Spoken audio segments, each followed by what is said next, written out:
I'm going to go with Kansas City simply because of this. It's not just because of Patrick Mahomes. I know that's an easy reason to point to, but I think this team has the strongest offensive line in football. They have one of the most talented quarterback in football. They have really right now reconfigured their wide receiver room to the point where I think with the addition of Skyy Moore in the draft and Juju Smith-Schuster controlling the middle of the field, and Marquez Valdez-Scantling being the kind of deep threat that is not Tyreek Hill, I get it. He's not. They still have Mecole Hardman. They still have Travis Kelce. Defensively, they're going to be better as well. The coaching staff remains intact. They drafted very well on defense. Like, I don't know how you can count them out right now. The AFC's loaded. We all know that. We talk about it all the time. Take your pick about which team you want, which quarterback you like, but I'm going to go with Kansas City. Yeah, listen, I'm going to go with Kansas City until proven otherwise also. They host the championship game every single year in the AFC, right? And I understand the Bills are coming, and every year they get closer and closer, and if they get any closer, they've passed them. Daboll, to me, that's a big deal. You lose your OC. I just brought up Sean Payton. You lose your OC. We're just assuming everything's okay. Josh Allen's development is like the perfect success story year over year, and if that OC is gone, I don't think that's nothing. And then McDuffie and Karlaftis for the Chiefs and the draft, I think, are just smart, good, solid defending the secondary and on the line.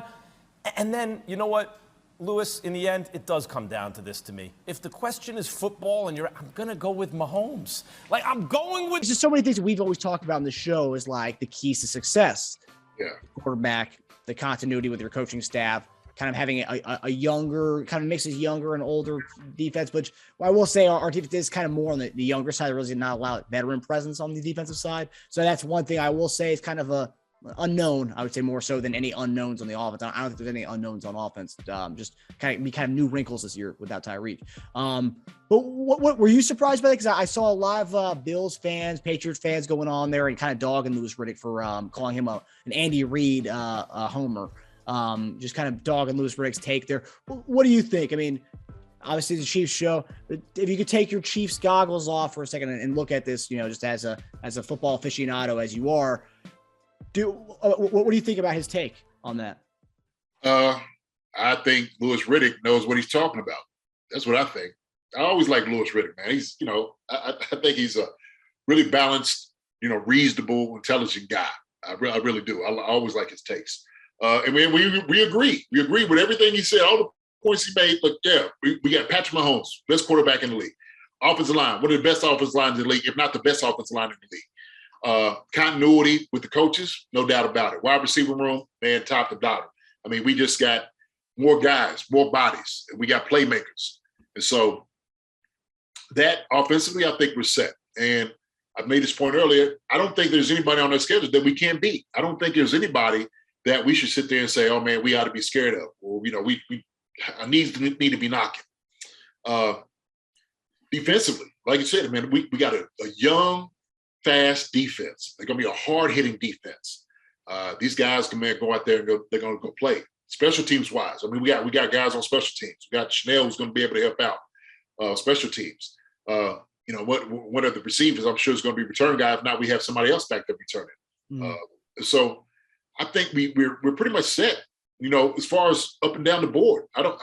Obviously, if you're a Bills fans or, Broncos or Cincinnati, you got to cry. Oh, my God, what are you talking about? Okay, listen, I'll tell you what. They know what we got, okay? They've seen what we have. And each and every one of those teams, we hit in the mouth.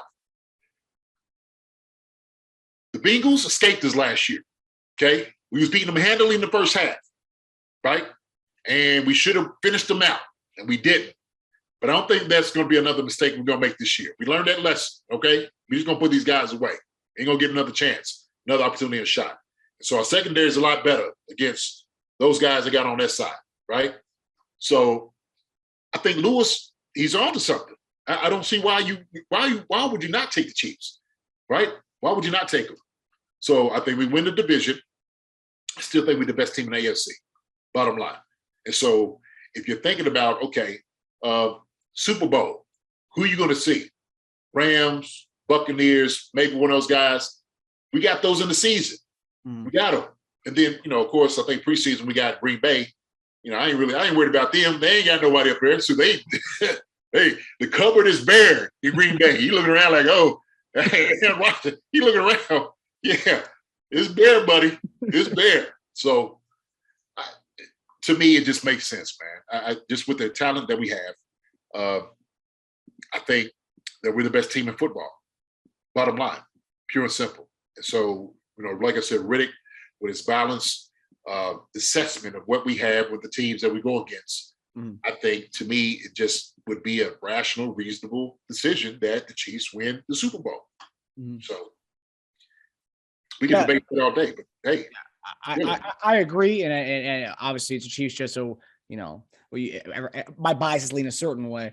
But I mean, it's one of those things. If you look at all the things we talked about, look at the last 4 years. We've owned the AFC. We didn't win the AFC this year, but we've hosted it. We're in that conversation every year. Man, I don't see why people would be quick to jump off the bandwagon. I know everyone's always looking for the next hot girl, right? Everyone's always looking for the next one, right? But like, why jump off what's been? I mean, what the team that is the epitome. Everyone's been trying to build their team to be like the Chiefs or to beat the Chiefs.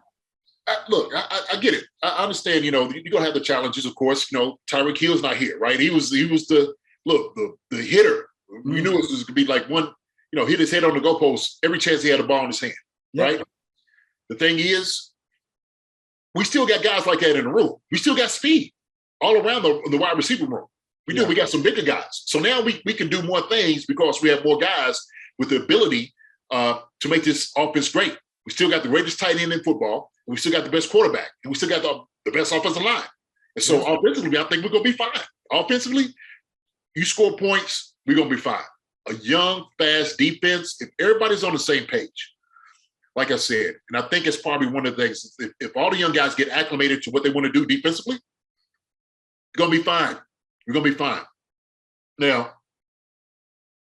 talked about this earlier, concern, we got to get after the quarterback.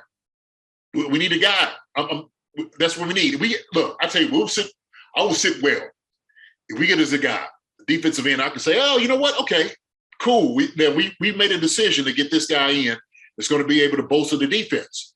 We bring that guy, I'm like, yo, hey, we get pressure on the defense, we got ball hawks back there. Yeah. We got ball hawks. And so our secondary's gotten better. Our linebacker core is better than it was last year. So come on, man.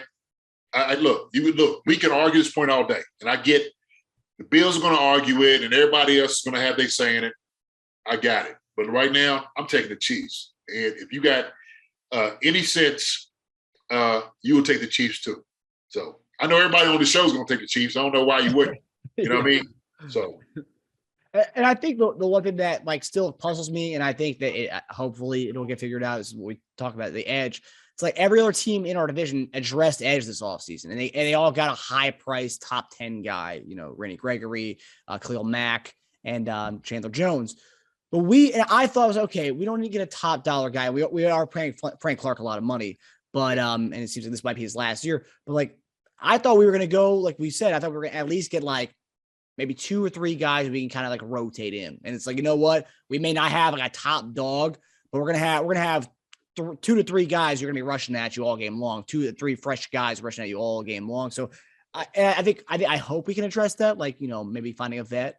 But it's just I wish we had that, because, you may not have the top dog, but if you have quantity, a bunch of guys who's always fresh, I think that can make up for not having a top guy. Yeah. I'll say one thing that we needed to address was having a guy that had a high motor. We got that guy. Yep. We just wanted to get 2 more guys. Yeah. I really did. I wanted 2 more guys in the draft, because I'm you get high motor guys, and if they're switching them out and they're fresh, fundamentally, we're going to be better. Just up and down the line. And so nobody gets tired. You don't have to worry about if he gets hurt, there's another guy who can step up at that time. So that was, I think, the issue in itself. Like you said, me and we were just kind of talking, man, I don't know.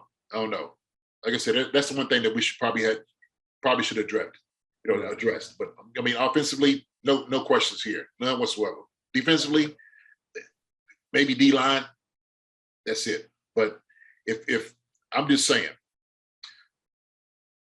if we're looking at teams and we're looking at guys, personnel, and players, I'm taking our team all day long. I'm looking at Buffalo. I'm looking at the Raiders. I'm looking at the Bengals. I'm looking at all these teams, 49ers. I'm looking at these guys, and I'm like, I'm still taking the Chiefs. I'm still taking them. I'm still taking them. And so we set them up to be successful, not just for this year, for a long time. So, and the one thing about the Bengals, and this is a last thing with Bengals, but it's that they have their windows right now because you got Burrow's on that rookie contract still, Chase on that rookie contract still, T. Higgins, I think this is last year, and it's like you can't pay. I mean, as we saw this year, you can't pay all these skilled players. It's gonna be tough for them to do that, and their window is gonna be kind of this is it. This is kind of it right now. I think, at least I think they're gonna break the band up, man. They're gonna break the band up. So, but like I said, those guys, they got talented guys on the other side, no doubt about it. But we got some young guys in here who are hungry, that's going to be able to compete at a high level. And so I think they're going to be up for the task. I really do. So that'd be a good game. It'd be a great game. There's so many games on this whole thing that I'm like, yeah, that's going to be a good one. That's going to be a good one. That's going to be a good one. Yeah. Like you said, we have, like, we're talking like prize fighting. We have like of our 17 games, we have like 12 of these games are pay-per-view events. Right. Yeah. Right. So, it's not going to be one of those, like I was watching this the other night. It ain't going to be like Lennox Lewis against Mike Tyson. You know what I mean? And all that. It ain't going to be like that. We got a shadow of our former self. We got some young, energetic, challenging, competitive guys in here.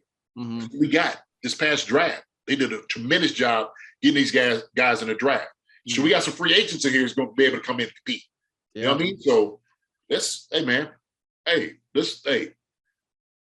your shoes up, buckle your chin strap, get your hard head on, man. We're going to be hitting some people in the mouth, and they better get ready. So the Chiefs are putting everybody on notice. Go in and notice, man. Don't think you're going to come in tiptoeing an Arrowhead.